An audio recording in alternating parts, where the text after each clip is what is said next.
할렐루야. 오늘 우리가 함께 나눌 생명의 양식은 아브라함에게 말씀하셨던 것처럼 얘들아, 너 동서남북을 둘러보아라. 네가 갈 데가 어디에 있는지 라는 주제를 가지고 주신 양식을 나누겠습니다. 우리는 우리 스스로를 향해서 그리스도인 이렇게 부릅니다. 이 말은 다른 말로 말하면 사람 그리스도라는 뜻이죠. 또는 그리스도 안에 사람이라는 말입니다. 이것이 바로 우리의 참된 본질이요 우리의 모습입니다. 예수님은 우리가 섬김을 해야 될, 예수는 섬김을 받는 우상도 아닙니다. 또한 우리의 믿음의 대상도 아닙니다. 분명히 알아야 합니다. 우리를 위해 죽으시고 우리가 함께 그와 함께 죽어야 할 대상입니다. 그러나 우리를 위해 예수 그리스도가 십자가에서 죽으셨지만 거기에는 우리의 의사는 단 0.0001%도 개입하지 않았습니다. 무엇을 위해 죽었다는 전제는 내가 요청했다는 것입니다. 그런데 주님은 우리의 의사는 상관없이 일방적으로 십자가에 달려 죽으셨습니다. 그것을 본 순간 나는 이제 살았네, 예수가 나를 위해 십자가에 돌아가셨으니 나는 살았네 하는 순간 영혼이 죽는다는 사실을 깨달으시기를 바랍니다. 내가 너를 위해 죽었어, 그러고는 믿으라고 하는 강요는 아니지 않습니까?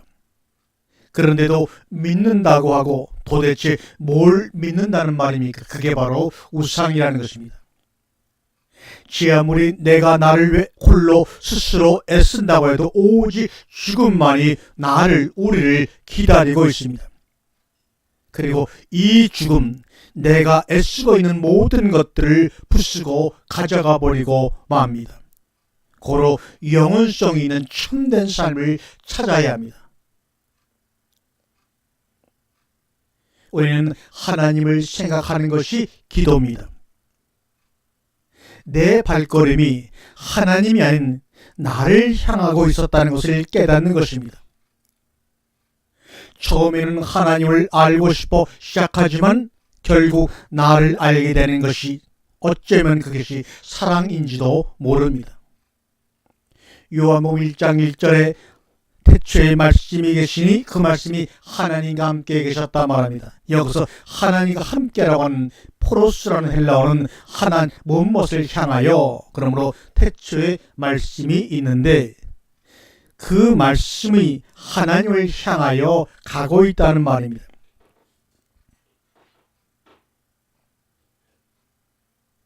우리가 종종 하는 말 중에 얼간이라는 말이 있습니다.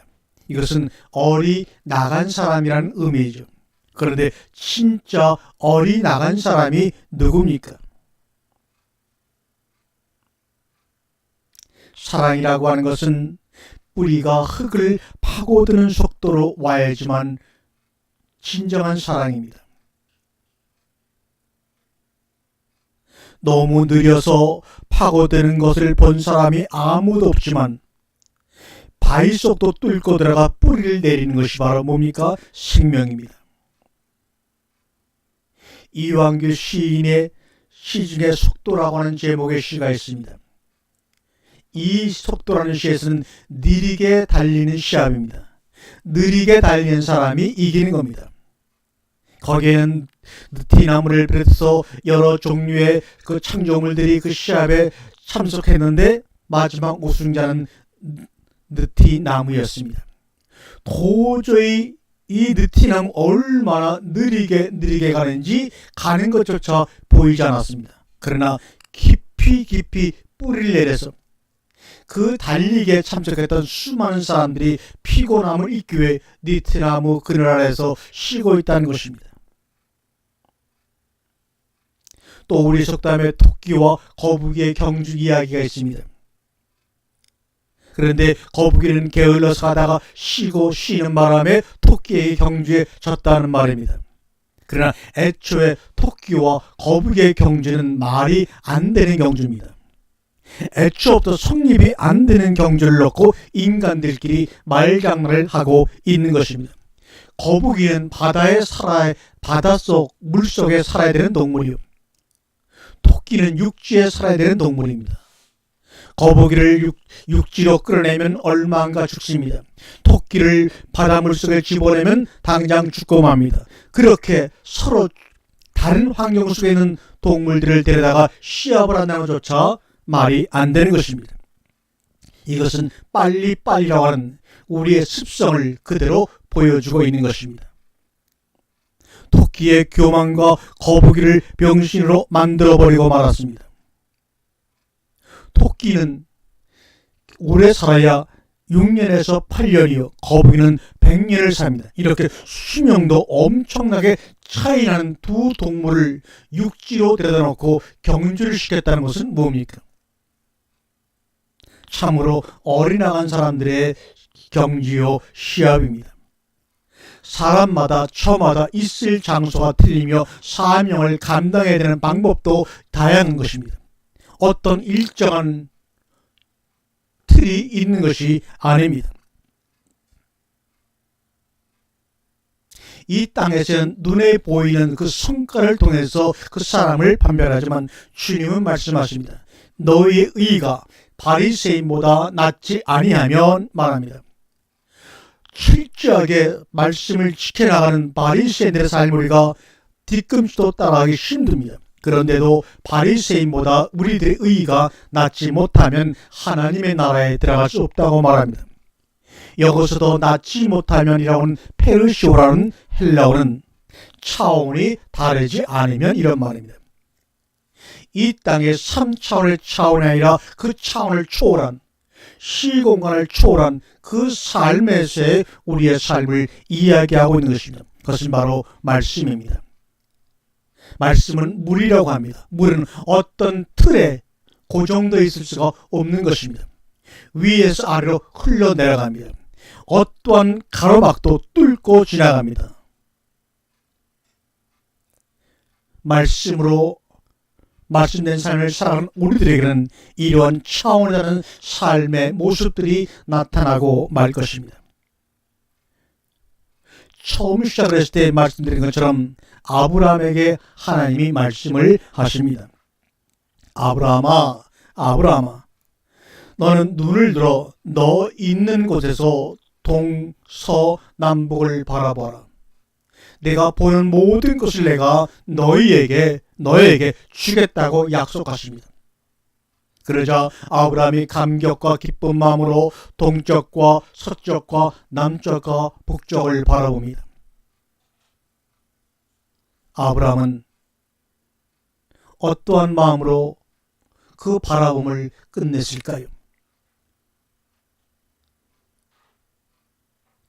여러분, 그 동과 서와 남과 북을 바라보고 난 뒤에 아브라함의 심정을 여러분은 아시겠는지요?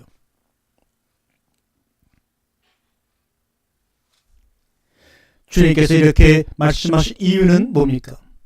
아브라함아, 아브라함아, 네가 서 있는 그 자리에서 동을 바라보고 서를 바라보고 남을 바라보고 북을 바라보니 어디 갈 데가 있더냐? 이 말입니다.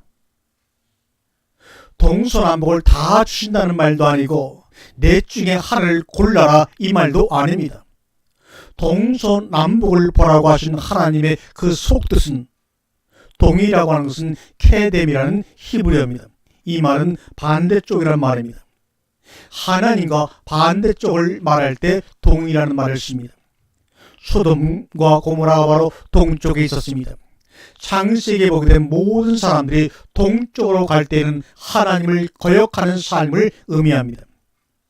요단강을 건너기 전 이쪽이 바로 동쪽입니다. 그러나 우리는 그 동쪽을 지나 요단강을 건너서 서쪽인 가나안 땅을 향해 가야 합니다.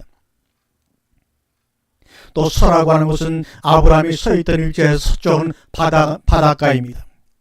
북쪽은 어둠의 장소입니다. 남쪽은 사막이 자리하고 있습니다. 그러니 이 땅에서 동쪽은 하나님과 반대편이요 서쪽은 바다로 가로막혀 있고 남쪽은 사막으로 가로막혀 있고 북쪽은 어둠으로 가로막혀 있으니 너가 서 있는 이 땅에서 네가 갈 데가 어디 있겠니? 이 말입니다. 현재 네가 서 있는 이곳, 내가 함께 있는 그곳, 거기가 바로 베델이야라고 말씀하시는 겁니다. 바로 동으로 서로 남으로 가는 것이 아니라 여기가 네가 있어야 할 것이야 이 말입니다. 왜요? 바로 그곳이 하나님과 함께 있기 때문입니다. 동서남북 중 골라 내가 하나 줄게가 아닙니다. 이곳이 광야이지만 이곳에 말씀이 있고 내가 함께 있는 곳이라면 거기가 베델이야. 거기가 진정 네가 있어야 할 곳이라는 것을 아브라함에게 깨우쳐 주는 질문과 대답입니다. 아브라함이 동쪽으로 갔다는 것은 여호와를 떠나 그 반대편에 서더라는 것입니다. 진리, 말씀의 반대편에 서더라는 것입니다. 아브라함의 신앙이 떨어질 때마다 꼭 동쪽을 향하여 나아가는 것을 우리가 보지 않았습니까? 동편을 가서 더 열심히 제사를 드렸습니다. 이것은 하나님을 향한 제사가 아니라 내 제사를 지키려고 했다고 주님은 말합니다. 더 열심히 동쪽으로 가 하나님을 섬겼다고 말합니다. 그것은 자기의 힘으로 하나님을 섬기겠다는 증거입니다. 그것이 바로 소돔이요 고모라입니다. 에롯이 하나님 안으로 들어가 연합하여 엘로힘으로 취해지다. 이 취해지다는 말은 없어지다 또는 없음이 되더라 이 말입니다. 에롯이 하나님과 동행하다가 하나님 안으로 들어가서 하나님과 연합하여 없어지더라 이 말입니다. 이것이 바로 하나님이 그를 데려갔다고 얘기하는 것입니다. 창세기 5장 24절의 원문에는 세상에서 없어지더라, 세상에서 보이지 아니하더라, 세상에서 데려가더라는데 세상이라는 말은 원문에는 없습니다. 그런데 인간들은 이 구절을 신비하게 얘기해주면 다 믿는다니까요. 인간이 자신의 감정 안에 갖고 있는 것을 건드려지면 그게 모든 다 인간들은 좋아합니다. 에롯이 하나님과 동행하더니 하나님이 그를 데려가심으로 세상이 있지 아니하였더라 이렇게 번역해 놨지만 세상이라는 말은 없습니다. 원문대로 번역하면 에롯이 하나님 안으로 들어가 엘로힘으로 취해지다 이런 말입니다. 무슨 내 믿음 속에 하나님과 동행해 다 거짓말입니다. 마귀와 동행할 뿐입니다. 막연히 자기 그림이지 예수를 믿는 것이 아닙니다. 말씀과 진리와 동행해야 합니다. 사람은 예수를 죽인 행위 때문에 지옥 가는 것이 아닙니다. 그게 무슨 의미인지를 몰라서 지옥을 가는 것이죠. 출애굽기 28장 39절과 40절의 말씀을 보면 또 출애굽기 39장 41절 말씀을 읽어보겠습니다. 너는 가는 배실로 밤포 속옷을 짜고 가는 배실로 관을 만들어 띠를 수놓아 만들지니라. 너는 아론의 아들들을 위하여 속옷을 만들며 그들을 위하여 대를 만들며 성소에서 섬기기 위한 정교한 옷곧 제사장 직분 때 입는 제사장 아론의 거룩한 옷과 그 아들들의 옷이니라. 여기서 겉옷이라고 하는 베게드라는 말은 성소에서 하나님을 섬기기 위한 옷입니다. 말씀으로 섬기기 위한 옷입니다. 옷과 옷을 겉옷이라고 하는 것 건드렸다는 말입니다. 악으로 딱 붙여 버렸다는 말입니다. 속옷으로 겉옷을 설명할 수밖에 없는 겁니다. 율법으로 복음을 설명할 수밖에 없는 겁니다. 신약에 보면 그래서 혈병 걸린 여인이 나오지요. 생명의 피를 흘려 진리를 갖지 못한 자가 겉옷을 복음을 악으로 붙이시 딱 달라붙자마자 그의 병이 나았다는 말입니다. 그 단어가 예수님이 누구를 안수했다고 나오지 않습니다. 예수님이 손을 뻗어 그에게 댔다는 것이 아니라 그 여인의 손을 잡아 예수에게 갖다 댔다는 말입니다. 진짜 참된 안수는 내 손을 그의 머리에다가 대는 것이 아닙니다. 기도받을 자의 혈병을 여인의 손을 끌어다가 내 가슴에 대는 것입니다. 왜요? 그 여인의 죄를 내가 갖고 가겠다. 이런 뜻이 바로 안수입니다. 이게 진짜 제물의 역할입니다. 그래서 구약 제사 때에는 그 제물에 손을 얹어 내 죄를 정가시키지 않습니까? 요즘 많은 목사님들이 안수하는 것은 자기 죄를 성도에게 나누어 주는 것이죠. 목사의 손을 성도의 머리에 얹는 것이 성경에서 말하는 안수가 아닙니다. 기도받을 자 그의 손을 갖다가 내 가슴에 대고 그 사람의 죄를 내가 다 짊어지고 가겠다는 것이 안수의 참된 의무입니다. 알거나 안수를 받으려고 해야 하지 않을까요? 그렇게 구별되어 사라지는 안 보이는 애녹들이 막 나타나는 시기가 오고 있습니다. 진리는 우리의 말로도 자연으로도 율법으로도 설명할 수 있어야 합니다. 성경으로도 설명할 수 있어야 합니다. 그게 바로 속옷과 겉옷을 함께 주라고 하신 주님의 말씀입니다. 그런데 혹자는 그 성경을 속옷으로 율법으로 주는 자들이 있습니다. 그러나 선악과와 생명나무를 하나로 주어야 합니다. 그것이 바로 속옷과 겉옷을 함께 주는 것입니다.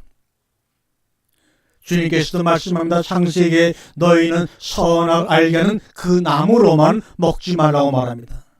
하나의 나무로 먹으라고 말합니다. 그래서 창세기 1장에 나오는 모든 2장에 나오는 모든 나무들은 다 단수지 복수로 나와 있는 나무들이 없습니다.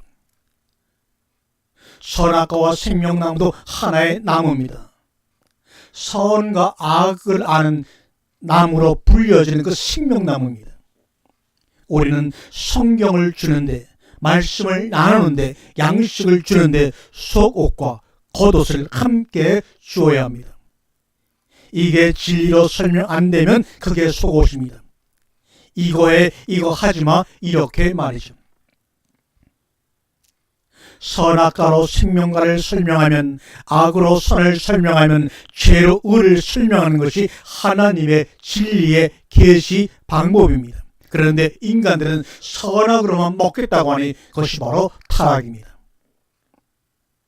하나님의 계시를 어떻게 이 땅에 우리의 힘으로 전할 수가 있겠습니까? 선도 의도 없는 이곳에서 어떻게 선과 의를 설명할 수가 있겠습니까? 선과 의가 뭔지도 모릅니다. 그리고 이 땅에 존재하지도 않습니다. 이 땅에는 죄밖에 없는 곳에서 선과 의를 어떻게 설명할 수가 있겠는지요? 죄가 뭔지를 가르쳐주면 그게 의가 아닙니까? 선악과가 뭔지를 가르쳐주면 그게 바로 생명나무라니까요. 선악과를 먹고 그 결과를 보여주게 되면 그게 바로 생명나무라니까요. 의와 선을 가르쳐주기 위해 죄가 동원된 것이라면 그게 뭐가 그렇게 나쁜 것입니까? 우리에게 생명나무를 먹이기 위해서 선악과를 먹게 한 것이라면 그게 뭐가 나쁜 것이란 말입니까? 생명과의 나무, 생명을 가르쳐주기 위해 선악과가 사망이 동원된 거라면 왜 그렇게 거품을 물고 선악과를 가지고 수천 년 동안 시비를 하고 있는지요? 우리 한번 고민해 보시기를 간절히 바랍니다. 아멘.